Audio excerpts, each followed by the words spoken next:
नमस्कार, मैं हूं माही सिंह और आप देख रहे हैं नेक्स्ट 9 न्यूज। दिल्ली की राव जोड़नी कोर्ट ने शराब नीति से जुड़े सीबीआई केस में पूर्व डिप्टी सीएम मनीष सिसोदिया की न्यायिक हिरासत 15 जुलाई तक बढ़ा दी है। वहीं राव जोड़नी कोर्ट ने इससे पहले सिसोदिया को कस्टडी 6 जुलाई तक बढ़ाई थी।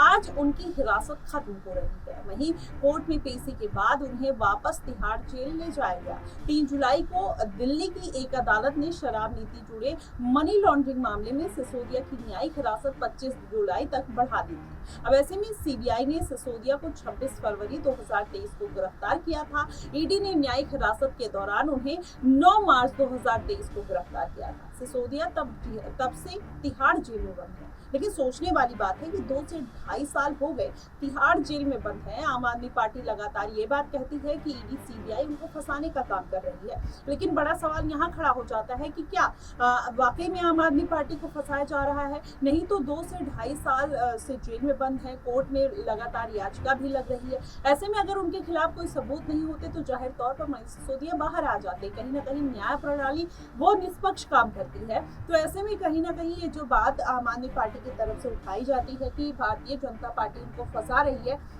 क्या वाकई में फंसा रही है? इसका जवाब आप हमें जरूर दीजिएगा। लेकिन अगर पूरा समीकरण समझा जाए, कहीं ना कहीं जो शराब नीति मामला आया था उसमें जो फेरबदल किए गए वो कहीं ना कहीं विजुअल था, पब्लिक डोमेन में था, जिसकी वजह से कहीं ना कहीं मनीष सिसोदिया के ऊपर ना कोई बात करता है, ना आम आदमी पार्टी की तरफ से कोई ऐसी प्रतिक्रिया आती है, ना इतनी जद्दोजहद उनको छुड़ाने के लिए की जा रही है।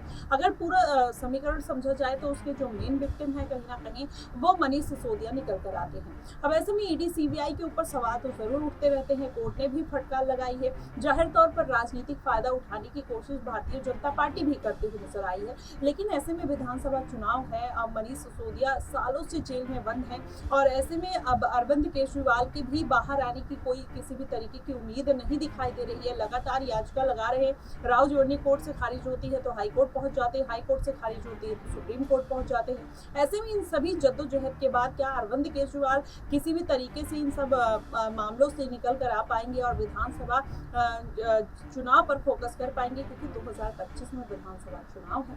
ऐसे में अगर बात कर लिया जाए 2024 के चुनाव में कहीं ना कहीं लोकसभा चुनाव में उनको बड़ा झटका लगा। इस बार वो दिल्ली की 7 लोकसभा सीटों में से एक भी सीट नहीं जीत पाई। हालांकि अरविंद केजरीवाल का इतना फोकस भी नहीं था, लेकिन इससे पता चला कि अरविंद केजरीवाल का जो गिरता हुआ जनाधार है, लगातार जेल का जवाब वोट से मांगते हुए नजर आए थे।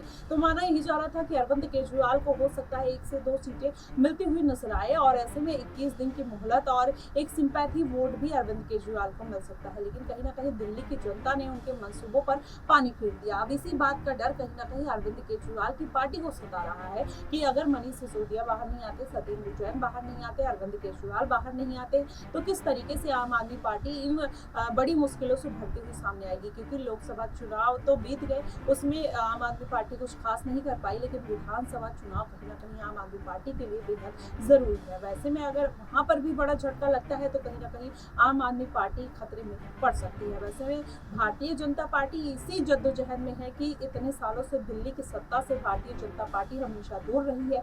इस बार अगर मौका मिलता है तो वो कहीं ना कहीं दिल्ली की सत्ता पर आसीन होने का पूरा प्रयास करेंगे। अब ऐसे में क्या वो आसीन हो पाएगी या नहीं? अरविंद केजरीवाल फिर से इस बार अपना दमखम दिखाते हुए नजर आएंगे। लगातार याचिका लगा रहे हैं, हो सकता है कि उनको राहत मिल जाए, कोई खुशखबरी मिल जाए और कहीं ना कहीं अरविंद केजरीवाल फिर से कम बैक करते हुए नजर आए। फिलहाल आपको क्या कुछ लगता है कि मनीष सिसोदिया, अरविंद केजरीवाल को इस बार जमानत मिलेगी या फिर नहीं मिलेगी? या विधानसभा चुनाव में कौन सी पार्टी के जीतने के आसार आपको दिखाई दे रहे हैं? कमेंट सेक्शन में जरूर बताइएगा। फिलहाल के लिए बस इतना ही।